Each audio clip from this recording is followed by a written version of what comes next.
একদিন এক গরিব মানুষ রফিক রাস্তা দিয়ে হাঁটছিল। সারা দিন কাজ না পেয়ে সে খুব চিন্তিত ছিল। পকেটে একটাও টাকা নেই, ঘরে স্ত্রী সন্তান ক্ষুধার্ত। হাঁটতে হাঁটতে সে হঠাৎ রাস্তার পাশে কিছু চকচক করতে দেখল। কাছে গিয়ে দেখল একটা ছোট থলিতে স্বর্ণের গয়না। তার চোখ যেন অবিশ্বাসে বড় হয়ে গেল। মনে মনে ভাবল, এতদিনের দুঃখ কি আজ শেষ হবে?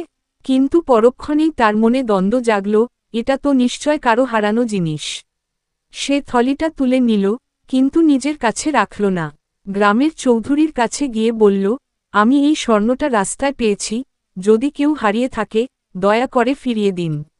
কয়েক ঘণ্টা পর এক বৃদ্ধা এসে কাঁদতে কাঁদতে বললেন, আমার মেয়ের বিয়ের গয়না হারিয়ে গেছে। রফিক তার স্বর্ণ ফিরিয়ে দিল। বৃদ্ধা কৃতজ্ঞ হয়ে তাকে কিছু পুর